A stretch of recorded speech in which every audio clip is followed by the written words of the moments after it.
Luc Bouchard with SolveAct Life Coaching Services. I've been a certified life skills coach for 22 years, and I specialize in men's issues and how men distance themselves from their emotions so that they can keep themselves safe. Welcome. Today is day 32 of the 72-day challenge. We are in the 5th week, and the theme of the week is how men keep themselves safe. The daily focus is men in relationships, and the topic is, guess what? Ways in which men keep themselves emotionally detached from others. Yesterday I talked about a book by Terence Real called I Don't Want to Talk About It, and it was a book that really dealt with how men deal with depression, and that depression is seen in society as a female mental health issue, and that if men are so deathly afraid of being called a woman and seen as a woman, then how can they be depressed?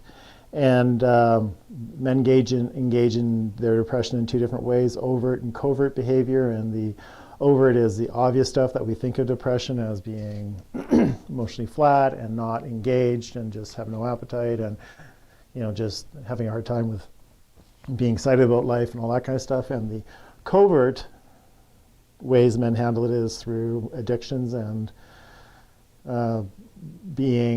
distancing themselves even more so they don't feel the emotions, and being performers in a lot of ways, or through drinking, alcohol, working excessively, doing any kind of obsessive compulsive behavior, and my favorite, grandiosity, because that's a really great way of keeping yourself separate and apart from everyone else. So today I'm going to talk about other ways in which men distance themselves from their emotions. And I suspect that some of you who are watching this video, some of the men that are going to watch this, may even not get through to it all because they're going to be really uncomfortable with the topic. And it would surprise me if they will basically exit out of this video because it's just a bit too close to home. And if you're feeling like doing that, I just encourage you to stick with it. Because if you want to exit this video, it's probably because I'm hitting a bit too close to home and on the mark. Anyway, other ways in which men distance themselves from their emotions and therefore keep themselves safe from those feelings are things like humor. If you see someone that's always engaged in cracking jokes and never being serious, it is, especially when the time calls for seriousness and it's appropriate for a serious time, and they're always being, flippant or funny, that's a way of basically, distancing themselves from their emotions. Sarcasm is another really good way of keeping people at bay and holding people back, because what happens is it has an edge to it, and so people don't want to expose themselves because they're not sure what's going to happen with that, what's going to come out of someone's mouth next. I often talk about men being really in their intellects, in their heads, and what that's about is that they're disconnected from their emotions, and that if you're really in your cognitive process and you're really thinking and you're really intellectual, then what happens is that you're actually not connected to your body. And the idea is that, of course, we're always connected to our body, but it's that where our emotions live and where we actually feel the impacts of situations. So examples of that will be things like if you have a knot in your stomach, something happens and you just got, your stomach's upset. That's living in your body. If your shoulders are tense because you're under a lot of pressure, or that's living in your body. If your heart is racing, or if you can't get a deep breath, or if you're just physically tired because you've just been going and you're not even aware of it until your body shuts down, these are ways that you're actually not connected to your body. And emotions hit the body first, and then we basically figure them out later if we're connected to our bodies. And men are renowned for being disconnected from their bodies, and it's actually their intellect and their ego that keeps them out of that, because we don't want to go there. We don't want to have that emotional connection because it's not safe, because we've been told it's not safe. Something else that men engage in quite a bit. Well, and both genders engage in all this, but I specialize in the men's issue, so I'm talking specifically about men, and that is willful ignorance. Where you're just plodding along and da-da-da, and oh, did that happen? Oh, I never noticed that. Oh, really? Bill's wife died? Oh, when that happened? 3 months ago, you say. Oh, how awful. Shall we go get groceries? Now, I'm being extreme, like I'm taking it to extreme, but willful ignorance is a great way of also, it's like being disconnected from self. Another male behavior in a lot of ways is not admitting when they're wrong and always having to be right. And just, arguing and constantly having to intellectualize and rationalize. And when I work with men who are really in their heads and in their intellects, what I do with them is, and this really pisses them off in a lot of ways, because I constantly bring it back to their feelings and their emotions. And so I'll ask, how do you feel about that? And I said, well, I think that this happened. I said, no, how do you feel about that? Well, I interpreted that, and I says, stop. How do you feel? And they go, I don't know. Or they're very uncomfortable with it. And so in my work, what I'll have to do is actually teach them the softer emotions and the complexity of emotions, and so that they get out of their head. And people who are really in their intellects have a difficult time being connected, and that's a very safe place for them. But they recognize that they don't want to live there anymore, but they don't know how to do it differently, because that's where their sanctuary is. And another one amongst others that we could cover, but I'll just stop with this one, and that is not accepting help. And that's a great way to distance yourself from your emotions. And all these are really about being inauthentic with self, and not being vulnerable, and not being in a place of feeling weakness and whatnot. And ultimately, why this is important is that how are you going to have an authentic relationship with your children and your spouses and other people if you don't have an authentic relationship with self? It's really that simple. If you don't know how you feel, and if you don't know how you're impacted by people, and if you don't know whether you're more than happy, glad, sad, how are you going to have good connections with people?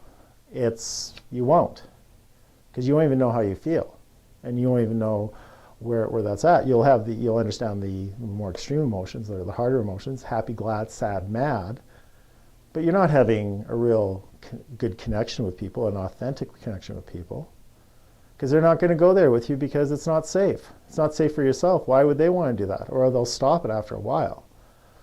So if you want to be more connected with others, you have to be connected with yourself. It's really that simple. It's not rocket science. It's hard, because we've been socialized and taught not to do it, and sometimes it's been beat out of us. But really, that's the payoff, is a more joyful life, a more rich life. It's not about gathering more stuff and getting more crap. It's about connection. I've talked to a lot of people in palliative care who've worked in palliative care. And something they always say is that when it comes to the last person's moment in their life, what they always talk about is the connections they've had with people, or the connections they've missed with people.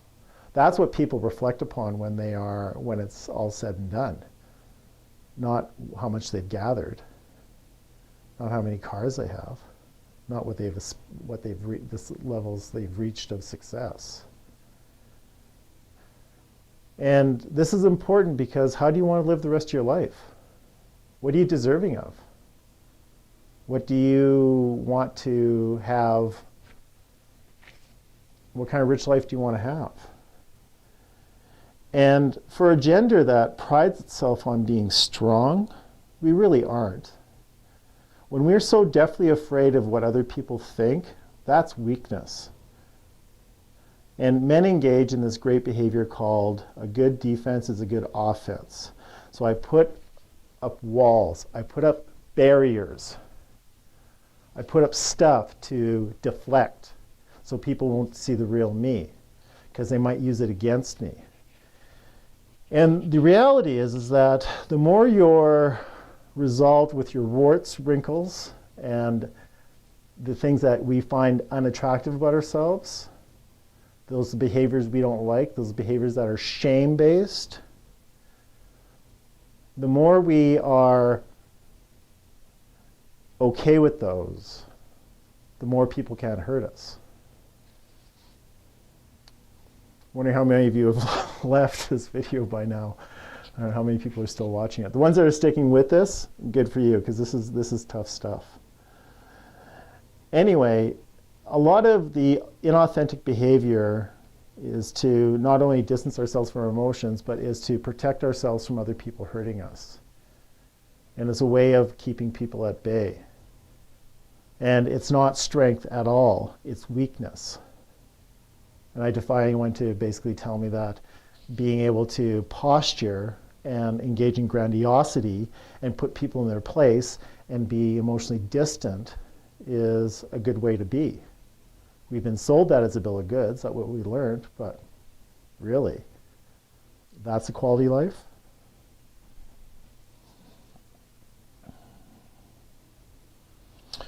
So, I challenge you, gentlemen, who are still watching this video. How do you distance yourself from your emotions? What behaviors do you engage in to keep people at bay so that people can't see the real you, so people don't get a handle on those things we were so ashamed of and we're uncomfortable with? Do you engage in humor, sarcasm, grandiosity? Do you feel like you're better than people? Are you an intellect arguer and rationalize everything?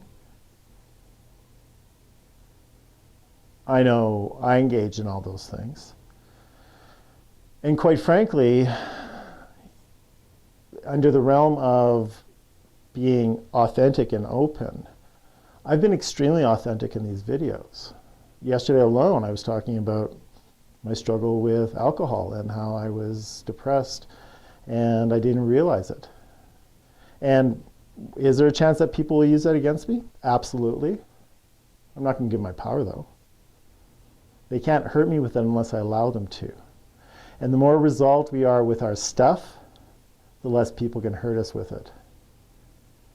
So what stuff do you have that you're unresolved with, that you're deathly afraid of people finding out? These are hard questions. And if you're squirming in your chair, good, because you're not being authentic if you don't look at this stuff. I know. Many years running away from this. Anyway, Luc Bouchard with Solve Act Life Coaching Services. I've been a certified life skills coach for 22 years, and I specialize in inauthentic behavior and authentic behavior and what the difference is. I hope you have a great day, and thank you for sticking with me in this video. This was a tough one, and I suspect that some people bailed because of the discomfort level. So you have a great day, and I'll see you tomorrow for video number 33. Take care.